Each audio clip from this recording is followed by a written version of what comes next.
La idea es un poco ver... Normalmente cuando hablamos de prehistoria, las imágenes que nos vienen a nivel de pintura son este tipo de cosas. Esto es Altamira, en la parte superior, representaciones de bisontes, de animales, magia propiciatoria, que se le llama, es decir, representar los animales que tenías cerca para intentar captar su fortaleza, su fuerza, y que eso te sirviese para la vida cotidiana. Altamira en la parte superior, Lascaux en el sur de Francia en la parte inferior.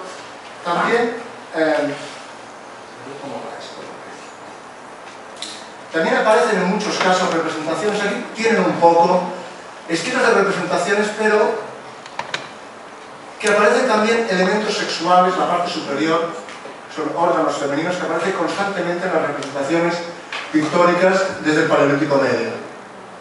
Con lo cual son elementos simbólicos, junto a lo más tradicional que son caballitos, bisontes y animalitos de este tipo.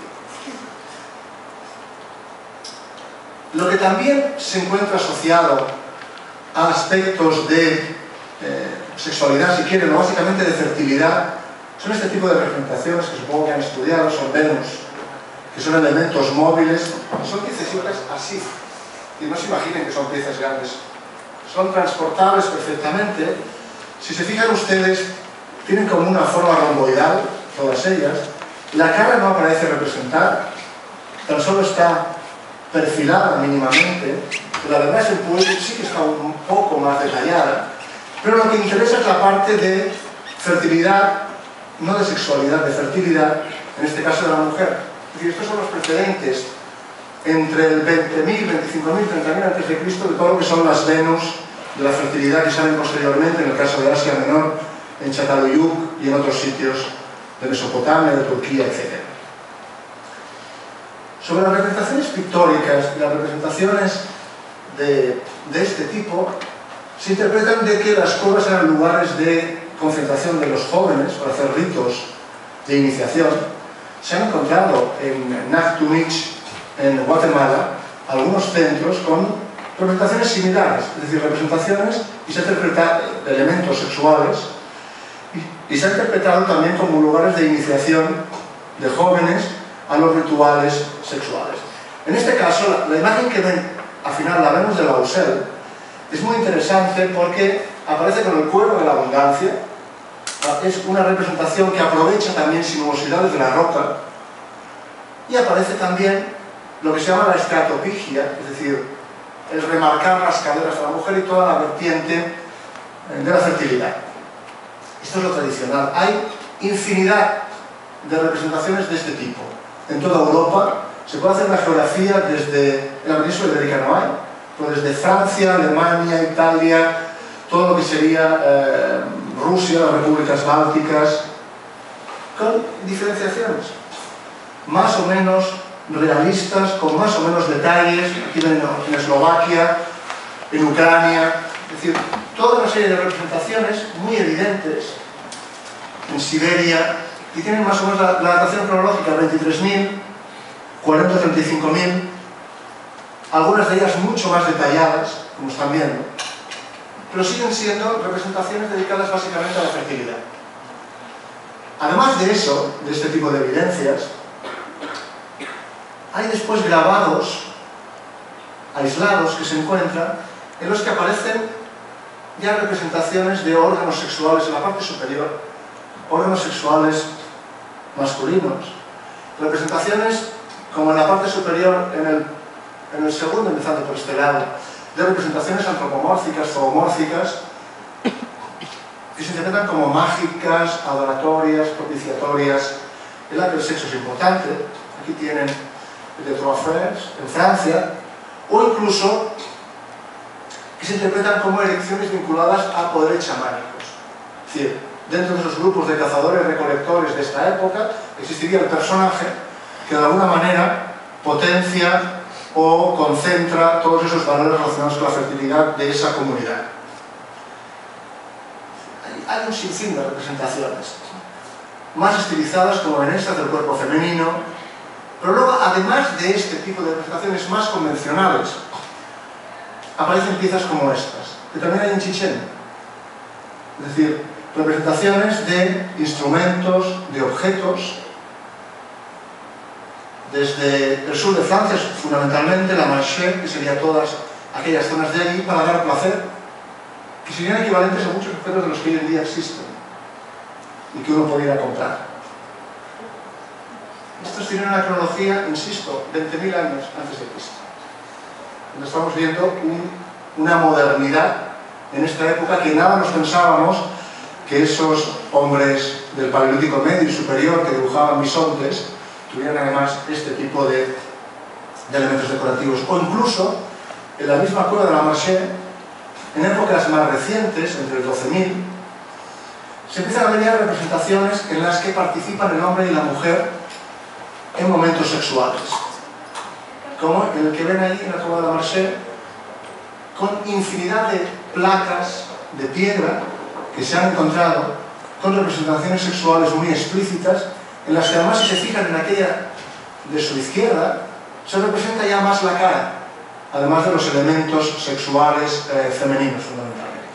Es decir, cada vez hay una mayor visualización, una mayor claridad respecto a estos elementos.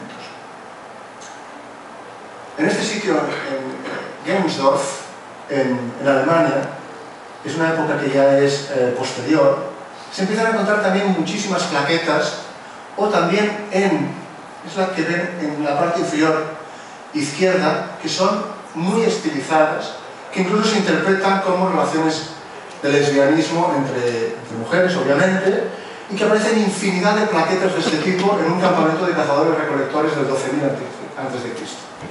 Junto con, en Suecia, aparecen escenas completamente esquemáticas en las que tenemos representaciones sexuales evidentes, con los órganos sexuales muy evidentemente reflejados.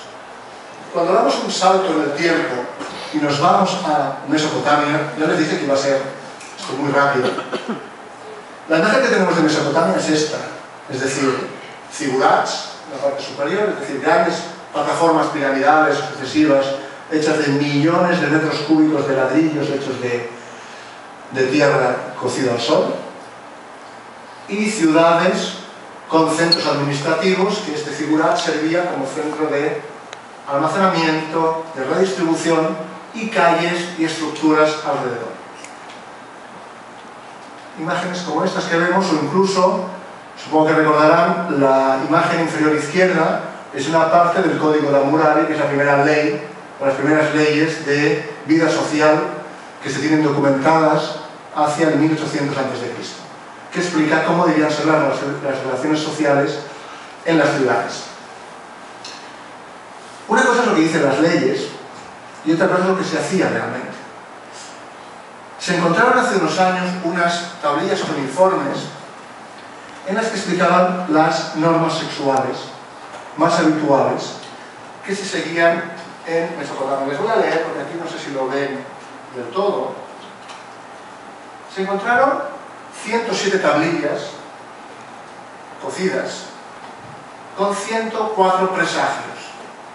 Tenían dos partes estos presagios. Por un lado era lo que se llama la prótesis,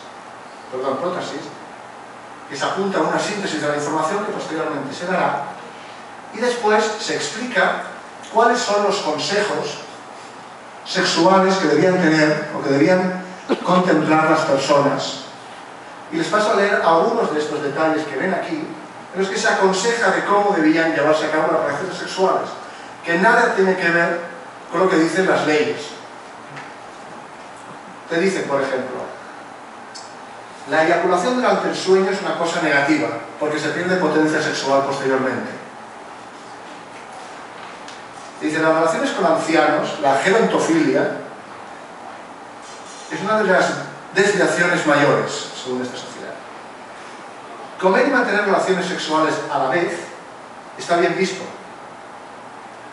En el caso de mantener relaciones sexuales en posición vertical, esto afecta provocando enfermedades posteriores.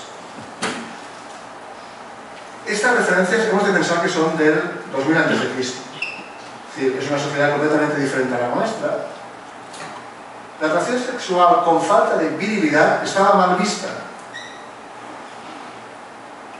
las relaciones sexuales en los burdeles con prostitutas, incluso con la propia mujer, pueden acarrear consecuencias negativas y malos partos para la mujer. Es decir, está aconsejando una serie de cuestiones. No hay textos o no hay preceptos que hablen de anormalidad en las conductas. Lo único que hacen es aconsejar lo que, según el que escribió que debía ser un sacerdote, es lo más aconsejable en las relaciones sexuales. Incluso refiere a las relaciones sexuales entre las divinidades y cómo debían ser llevadas a cabo.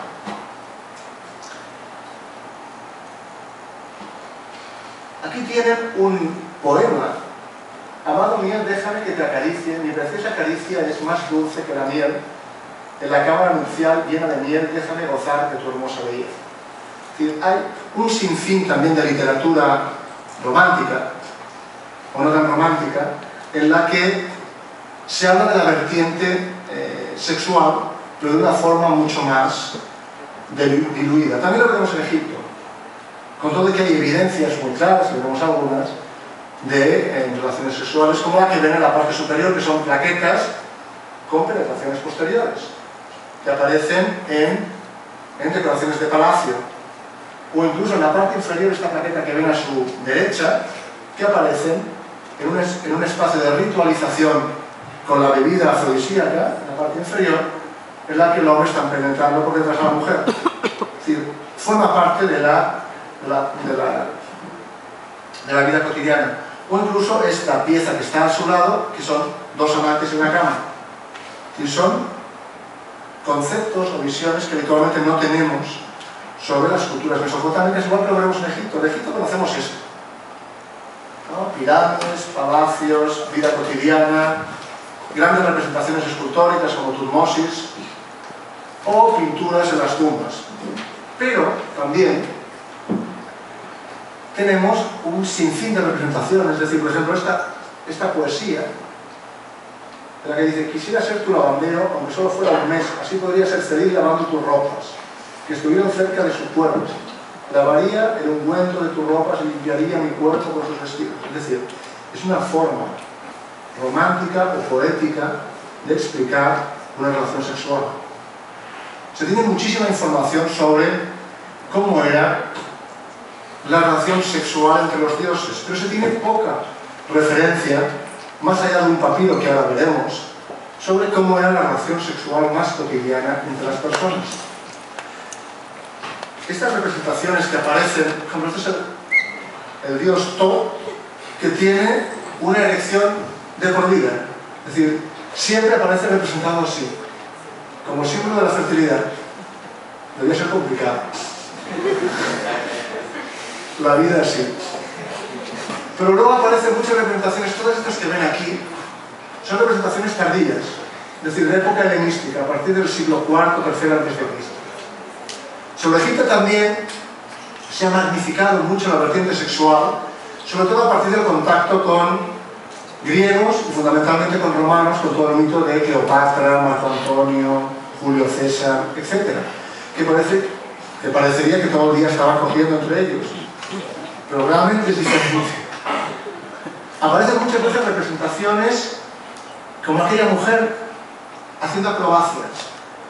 Aparecen muchas representaciones en las que no es tanto sexualidad, sino que es erotismo.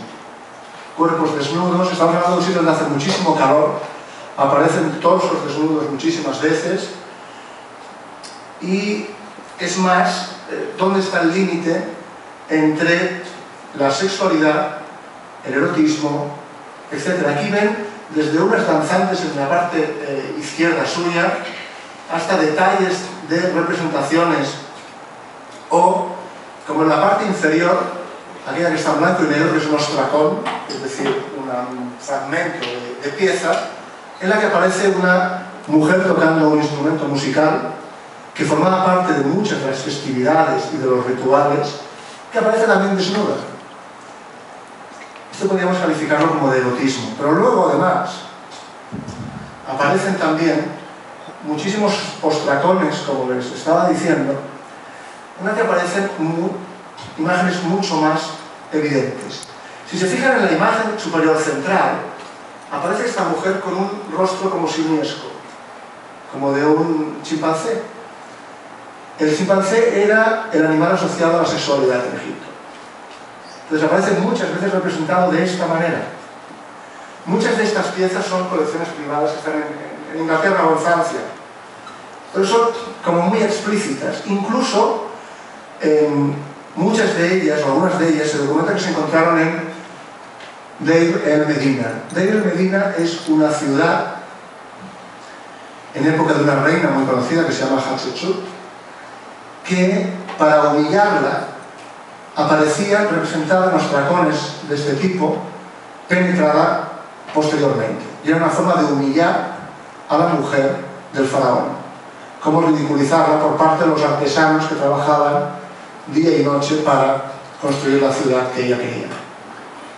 Entonces es un tipo de representación, incluso lo que podríamos definir como acoso sexual, de este tipo con la música que porta una especie de guitarra en la parte derecha de la ilustración. Otra cosa es esta pieza. Este es el papiro satírico erótico de Turín. Se encontró hace unos años, ahora veremos detalle. En la parte superior aparecen animales, es la parte satírica de la representación. Esto es del siglo XIV a.C. La parte superior es una representación con animales en escenas como imitando a los hombres, imitando a las mujeres, pero satirizándolos. Y la parte inferior es la representación de un prostíbulo en la ciudad de Tebas, en la que aparecen, si se fijan ustedes, todo tipo de escenas, de coitos, con este señor calvo, que va pasando de mujer en mujer, esta que está en la parte superior. Lo que es muy significativo de todas las representaciones sexuales que aparecen en Egipto es que las meretrices, es decir, las prostitutas, aparecen siempre peinadas, acicaladas, en espacios de contexto. Los hombres es igual, pero las mujeres siempre aparecen con una estética muy concreta. La parte superior que ven ustedes a la derecha, lo que tiene aquello redondo es un espejo. Es decir, un espejo para ver si está bien, si está presentable para su función, en este caso, sexual dentro de un prostíbulo en la ciudad de Tebas, que fue capital de Egipto durante muchos periodos de desarrollo cultural egipcio. En la parte inferior ven ustedes pues bueno, muchas escenas en las que este personaje va cambiando de parejas, tanto en la parte en blanco y negro como la parte en color, es decir, arriba con un pene completamente de un tamaño desmesurado. Es decir, es la representación, digamos, del vicio en un contexto urbano de hace 3.500 años. Cuando damos un salto en el tiempo, en Grecia, seguimos viendo que el tabú no existe. Es decir, la representación de los motivos sexuales y eróticos en Grecia, es interesante ver cómo progresivamente desde el periodo arcaico, que serían aquellas dos imágenes que tienen a su izquierda, son dos representaciones masculinas del siglo VII a.C. A medida que van adquiriendo una mayor confianza a la hora de representar el cuerpo humano, esto también se refleja en las decoraciones cerámicas, que es donde encontramos la mayoría de los repertorios con motivos sexuales.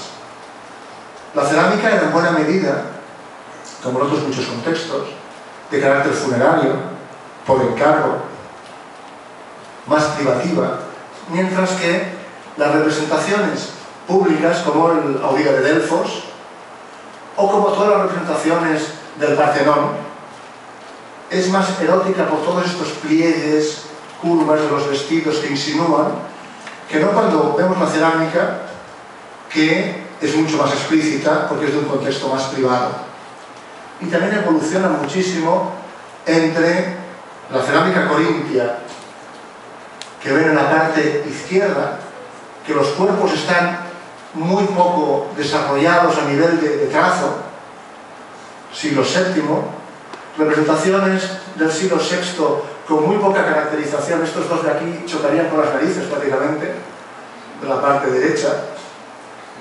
Después hay muchísimas representaciones de faunos, de sátiros, es decir, de personajes mitológicos que persiguen a las mujeres, que persiguen a las divinidades como parte de ese juego sexual. A medida que van adquiriendo una mayor significación en las representaciones, porque hay un mayor dominio de la estética, de la representación del cuerpo humano, las representaciones son mucho más evidentes. Es decir, en la parte superior que ven aquí es un quirix, la parte superior izquierda, que es una taza con dos asas y con un pie alto. Aprovechan todas las decoraciones, todo el espacio, para la representación sexual en este caso, tanto humana, de hombre y mujer, heterosexual, como homosexual, de hombre con hombre, como entre divinidades y hombres, como entre divinidades entre ellas. Es decir, toda la gama que se puedan imaginar existe. O procesiones dionisíacas, es decir, del culto a Dionisos, que era el culto al dios del vino, y que representa, si se fijan, todos estos personajes que van arrastrando un gran pene erecto. Estas son cerámicas que iban en contexto funerario en muchos casos. En el siglo V se tiene para Atenas documentados 150 talleres de pintores de cerámica de élite. Es decir, gente a la que tú le hacías un encargo y tú querías y le decías, quiero que me hagas esta representación con motivos militares, con motivos cotidianos, con motivos sexuales, depende del gusto de cada quien. Entonces se conocen muchísimas firmas. Muchas de estas piezas de cerámica ática del siglo V están firmadas. También aparecen, es decir, son escenas muy evidentes, desde cuestiones más eróticas, como podría ser el plato que está en el centro, cuestiones más de relación con la prostitución o con la pederastia. Y la pederastia, es decir, la convivencia entre un individuo joven y su maestro, era muy habitual en la Grecia clásica. Y no estaba mal visto, era un proceso de aprendizaje. Entonces, de aprendizaje en todos los aspectos, a nivel educativo, a nivel religioso, pero también a nivel sexual. Entonces, el que llevaba la voz cantante era el hombre maduro. Y cuando a los jóvenes les salía barba, él se transformaba en el maestro de otros hombres más jóvenes. ¿Y aparece esto representado? Ahora veremos alguna representación. La sexualidad, insisto, era... Arriba tenían una pieza de una mujer con un gran pene transportándolo, un sátiro en la parte izquierda suya, o incluso la penetración sobre una ánfora en la parte inferior izquierda. Es decir, no estaba mal visto. Cualquier tipo de cuestión de vínculo sexual o incluso con rituales, con un pájaro junto a una escultura en la parte central, delante de un ara religiosa. O cuestiones con relaciones heterosexuales con prostitutas.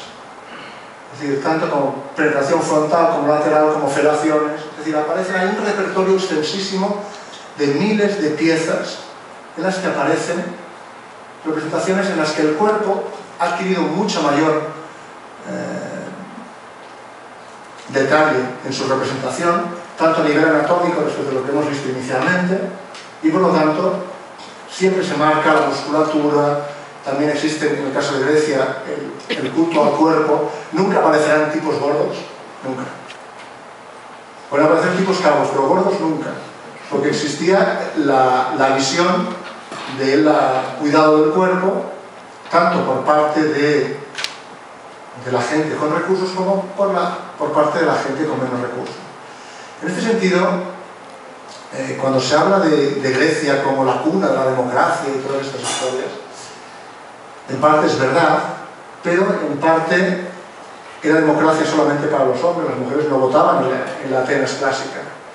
Y el papel de la mujer, en muchos casos, era un papel que tenía que competir con prostitutas con las que se iba su marido, con efebos, es decir, con chicos jóvenes con los que se iba su marido, y la mujer estaba destinada fundamentalmente a la vida de la casa. Incluso dentro de las casas existía una parte que se llamaba el gineceo, que era la parte en la que la mujer hacía la vida, y una parte en la que estaba el andreceo, que era donde vivía el hombre, que venía con sus amigos, hacía sus fiestas, llevando prostitutas a su casa, con lo cual debía ser una situación muy extraña. Les voy a ver alguna cita para que se hagan una idea de estos aspectos que se derivan de esto que estamos hablando.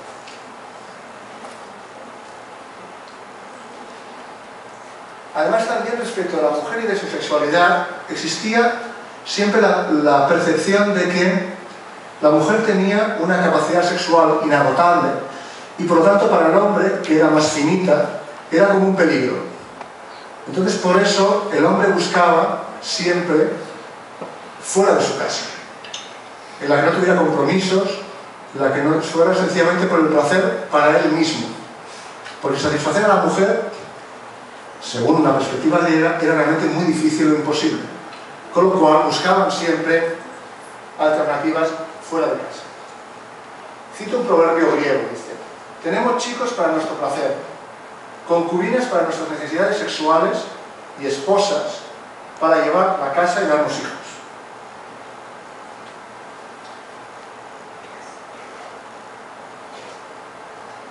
Y lo que le estaba diciendo, si la mujer se dejara llevar por sus instintos, sería un peligro para el hombre. Si existía ese miedo a esa capacidad sexual de la mujer y por lo tanto al hecho de poner en jaque a la preponderancia del hombre dentro de la unidad familiar, del oikos, de la casa, del contexto, de la base de la sociedad, y por tanto el hombre tenía que buscar sus alternativas exteriores y de esa manera estaba como más relajado y no tan tenso. Platón consideraba que el amor entre dos hombres era incluso más puro que el amor heterosexual. Platón era homosexual. Incluso varios autores, también desde Tebas, respecto a la homosexualidad y la guerra, y cito, dice: Néstor de Homero no fue muy habilidoso capitaneando un ejército cuando ordenó que los griegos formasen por tribus, pues debía haber unido los amantes con sus amados, porque los hombres de la misma tribu se valoran muy poco los unos a los otros cuando el peligro acecha, pero un grupo cimentado en la amistad basada en el amor nunca será separado, pues teniendo la afrenta los amantes por los amados y estos por aquellos, así perseveran en los peligros los unos de los otros.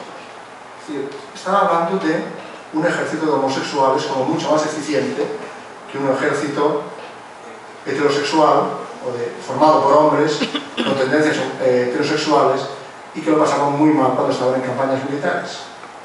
Por lo tanto, el papel de la mujer era realmente complicado.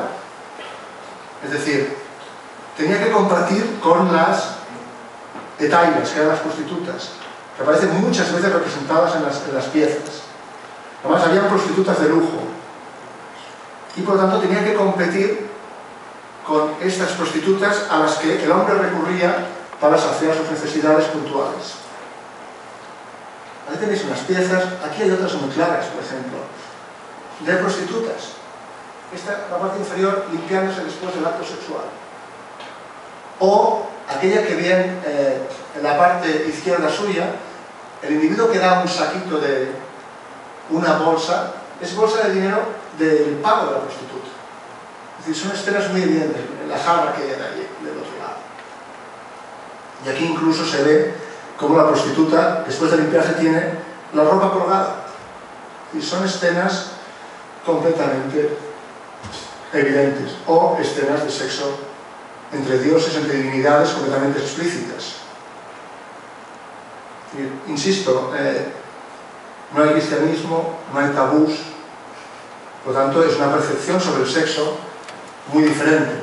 O lo que les decía de la pederastia, es decir, individuos jóvenes junto con personajes mayores, pueden ser incluso divinidades, es decir, la pieza que está a su derecha, la que aparece Zeus, el centro, el principal dios griego, y un joven y aquí vemos escenas también en la parte inferior en las que una persona mayor, y lo identifican con la barba por lo que les decía. Y la forma de diferenciar los dos personajes es que en el momento que al joven le salía la barba, pasaba a ser el maestro de otros. Y no estaba mal visto.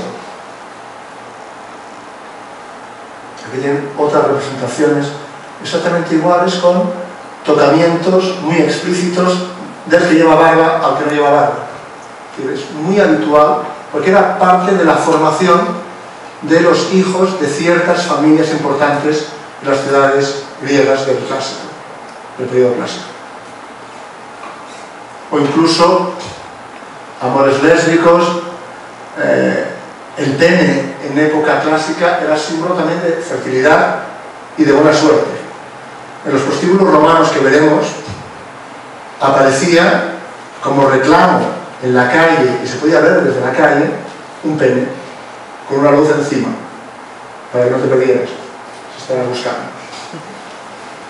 O incluso lo que les decía del culto fálico, es decir, aquella mujer está como regando, como tirándole unos polvos a los penes que están allí, o incluso piezas cerámicas como de la parte inferior, que son directamente órganos sexuales masculinos. Es decir, no hay su equivalente a femeninos, o aparecen mucho menos representados. O sexualidad entre militares, por lo que les decía de la homosexualidad que abogaban algunos autores clásicos como una parte importante, y también la sexualidad vinculada al culto al cuerpo. Recuerden que los Juegos Olímpicos no los inventa el Marqués de Coubertin, sino que empiezan en el 765 a.C. en Olimpia. Entonces ese culto al cuerpo, esas olimpiadas que se hacían en Grecia y durante las cuales, si había guerra, se paraba la guerra, ese culto al cuerpo aparece siempre representado con figuras atléticas de personajes, esta claramente homosexual, o incluso en banquetes en las que vuelve a estar el joven que está sirviendo a alguien mayor, que a la vez está acompañado por alguien también mayor. Es decir, todo este ritual de banquetes funerarios, de banquetes festivos, en los que aparecen jóvenes o prostitutas. Es decir, la mujer no participaba de todo esto.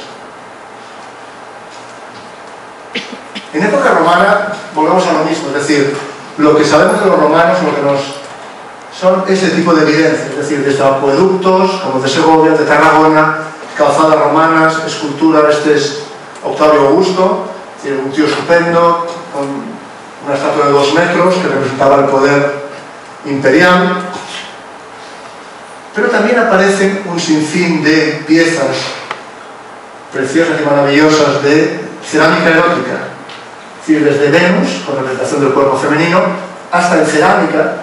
Esta parte de aquí abajo, ven que son desde monedas en la parte izquierda suya, con representaciones sexuales, hasta la jarra con 2 asas que aparecen en unos testículos en la parte la siguiente, o estos motivos de esta cerámica de color más marrón, que es la cerámica más extendida en época romana, se llama Cerro Sicilata, porque llevaba sigilo, llevaba sello en muchos casos, y que muchos de los repertorios, o algunos de los repertorios, eran motivos sexuales, tan explícitos como los que ven, escenas de...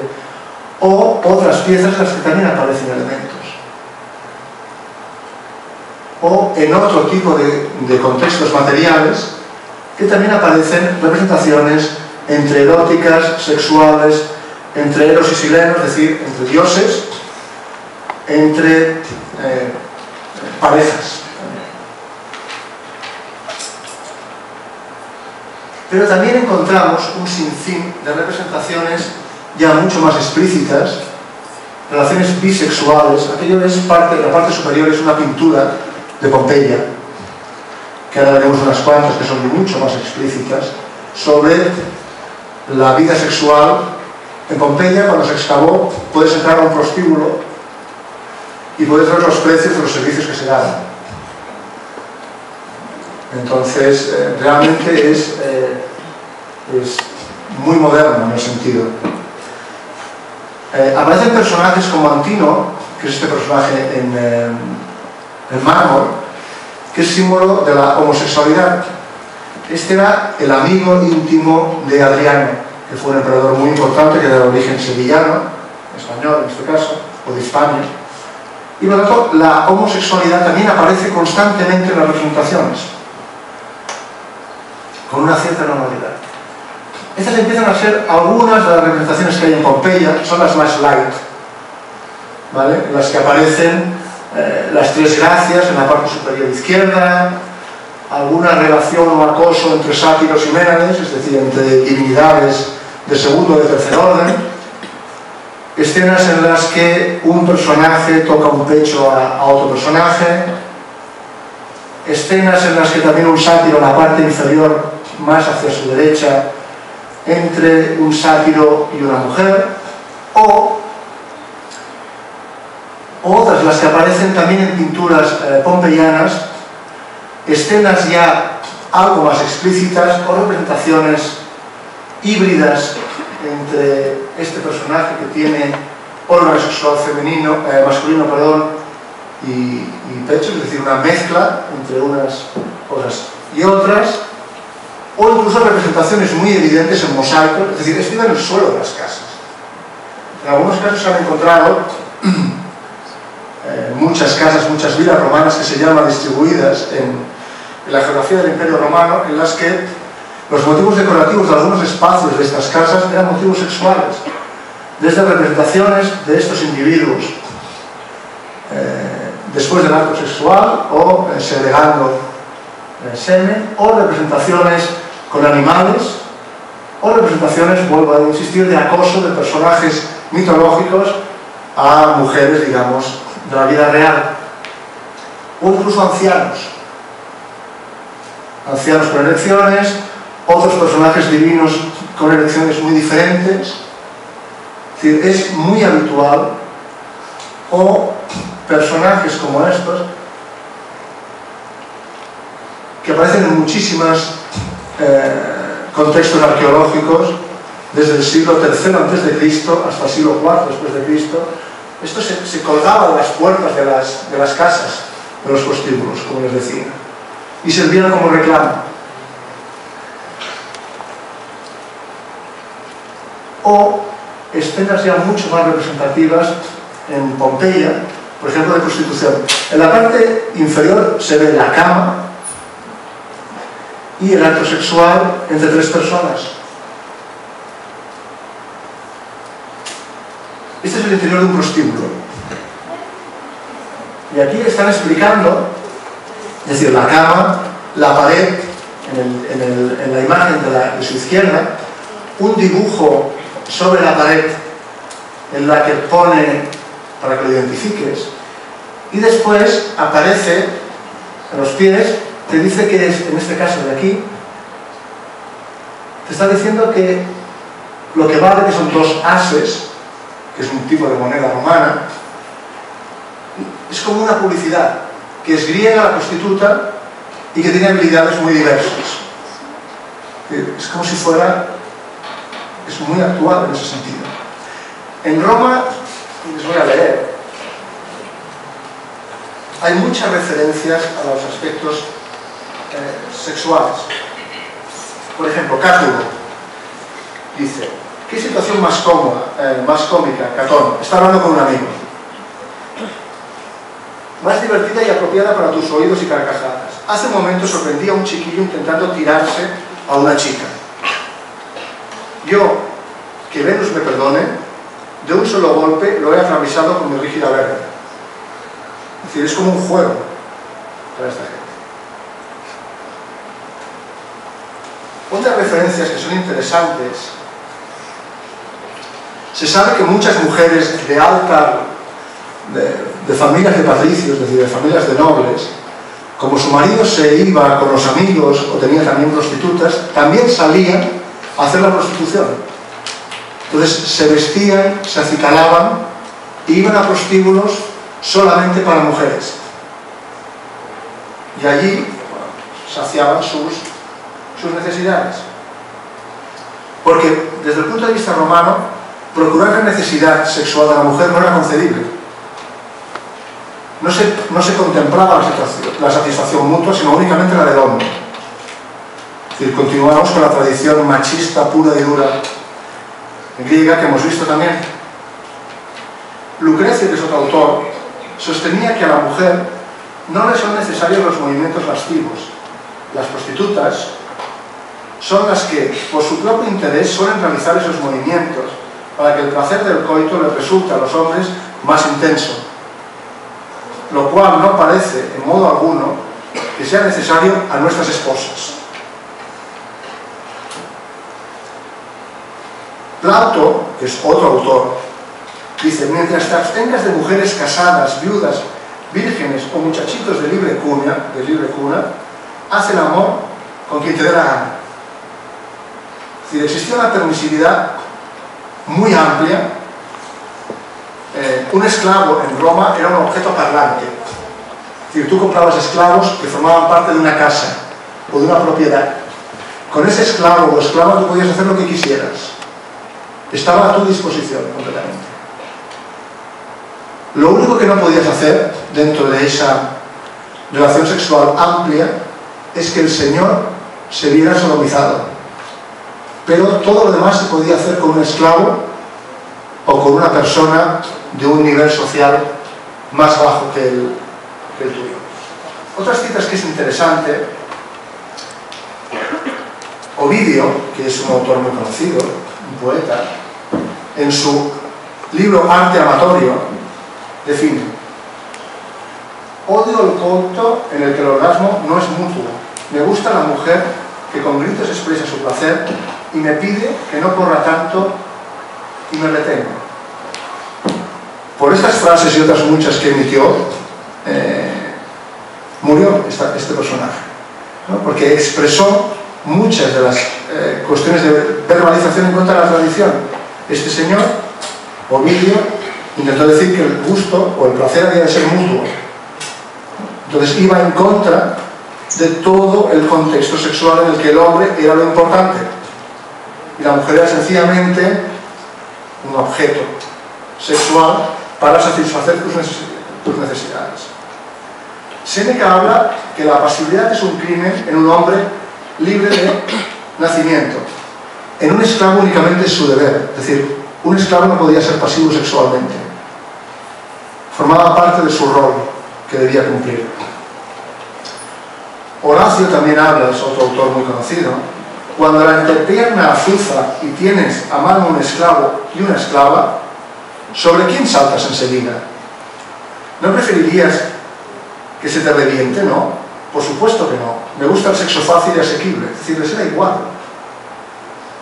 Todos estos personajes eran patricios, eran de familias muy importantes de la Roma clásica.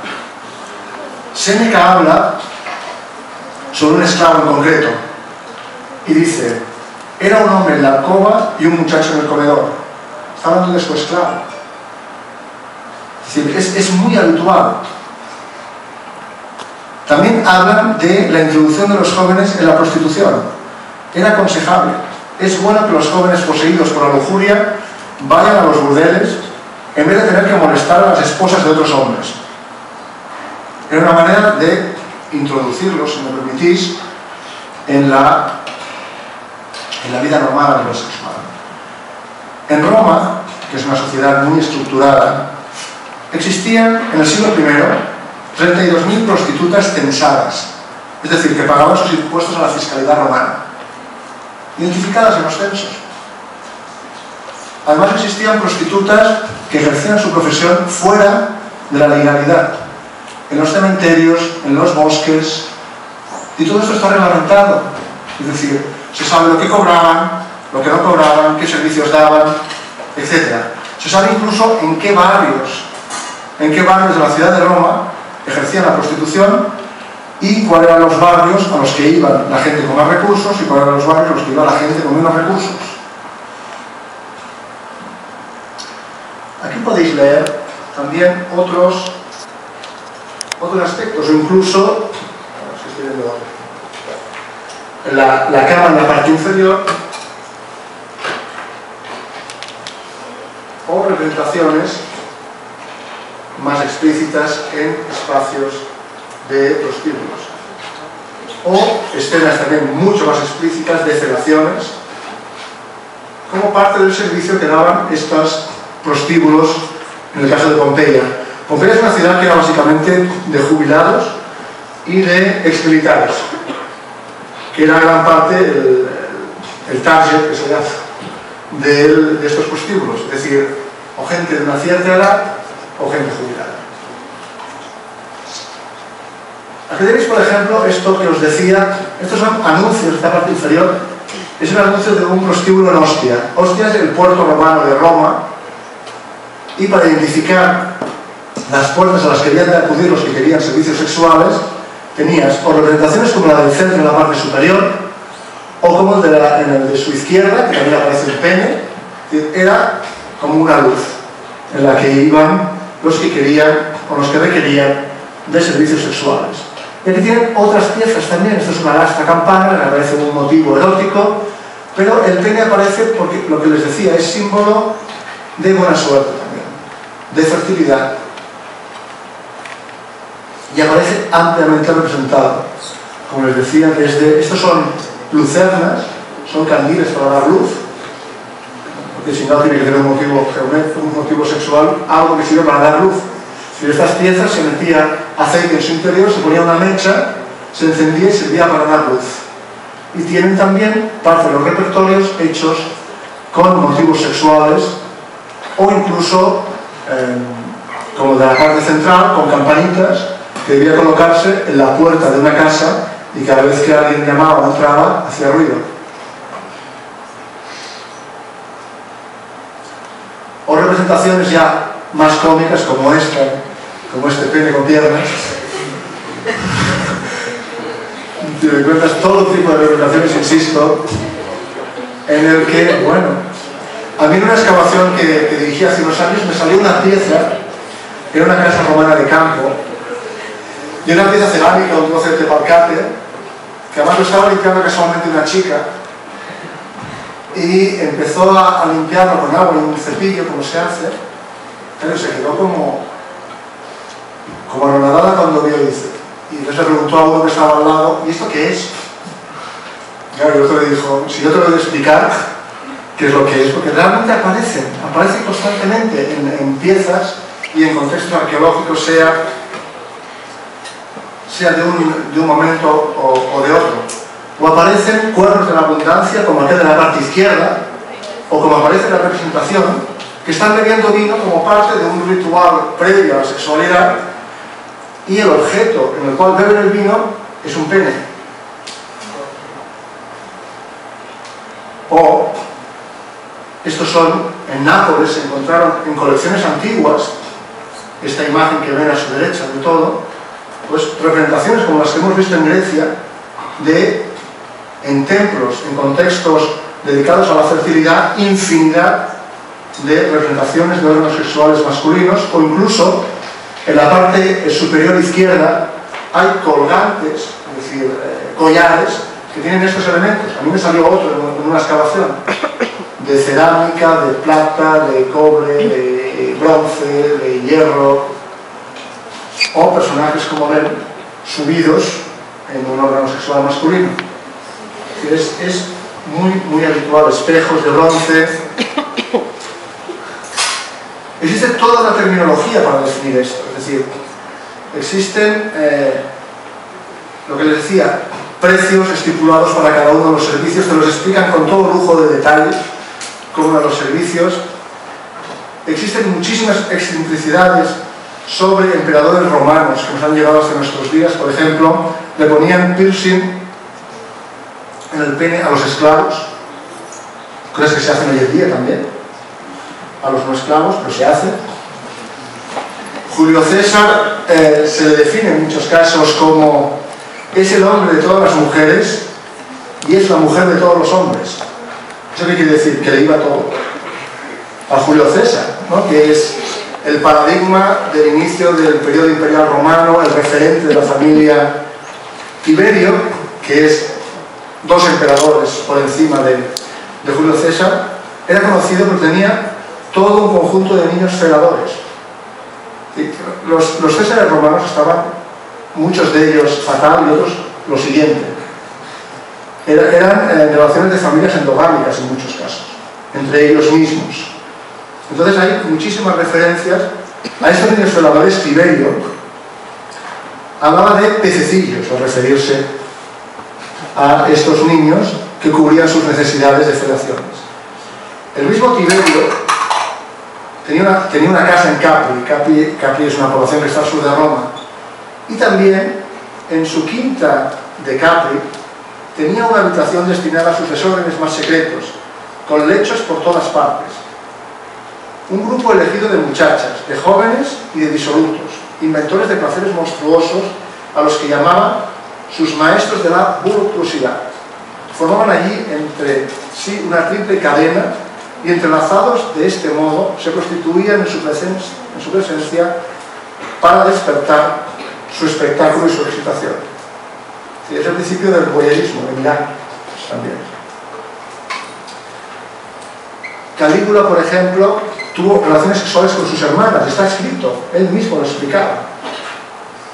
¿No? O Tito, que es un emperador de finales del siglo I, también tenía toda una corte de muchachos y muchachas alrededor para su uso a discreción. Es decir, estamos hablando que no era únicamente a nivel privado, público. O sea, es decir, llegaba un momento en el que la sexualidad de los emperadores se hacía pública y todo el mundo sabía que era si me permitís, un degenerado dentro de un contexto en el cual no existía el pecado y la degeneración no es como la de hoy en día, porque no había tabús. Para acabar, os quería poner, estos son unos templos que hay en la India. En el centro de la India, aquí veis en este plano, en este de la derecha, está en el centro de la India. Es un conjunto de templos del siglo XI, en el que, formando parte de lo que se ha interpretado también como ritos de iniciación, veis que es un conjunto de templos dentro de una zona fortificada y que se han conservado tan solo algunos de ellos. Uno de los que se ha conservado es muy interesante porque toda la fachada está recubierta, que veis aquí a la derecha, de representaciones sexuales. Son unas estructuras en las que tú puedes hacer como una peregrinación alrededor. Se interpreta también, igual que las cuevas que hemos visto, paleolíticas o la de Nagtunich, o otras, que podrían ser espacios de enseñanza sexual. En ellas aparecen representaciones heterosexuales, homosexuales, con todo tipo de posturas. Se asocia a lo que sería el Kama Sutra, que es un libro del siglo III después de Cristo, que no es otra cosa que un libro de iniciación sexual para los jóvenes. Y aquí aparece todo tipo de escenas con mujeres fundamentalmente voluptuosas, incluso zoofilia, son animales. La última que quería hablar sobre los mayas, no he puesto nada, pero podríamos también hablar, lógicamente. He puesto la cultura mochica. La cultura mochica hay colecciones impresionantes de cerámicas hechas en serie con motivos sexuales.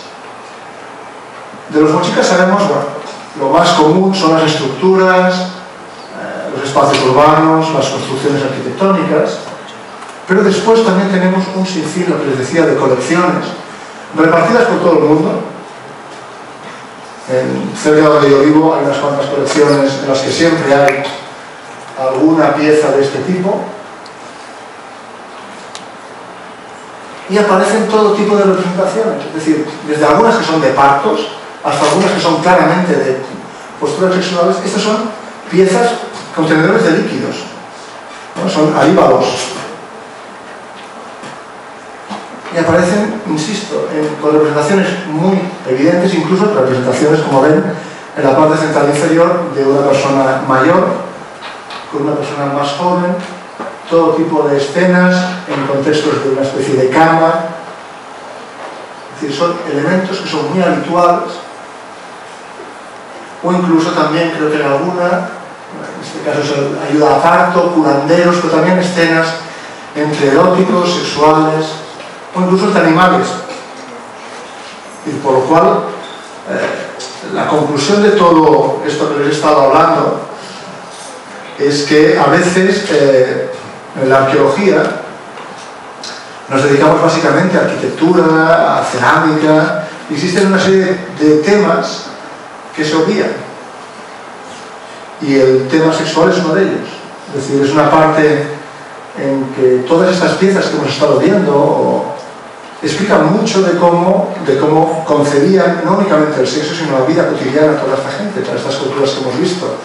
Ahí van tabús, van ideas de representación, van formas de entenderlo, van el papel de la mujer, el papel del hombre, y eso explica en buena medida cómo era la sociedad. Yo no quería hablar más, porque creo que ya he hablado bastante. Entonces, si tienen cualquier pregunta, aclaración, duda, quedo a su disposición para contestar. Dime, Beto.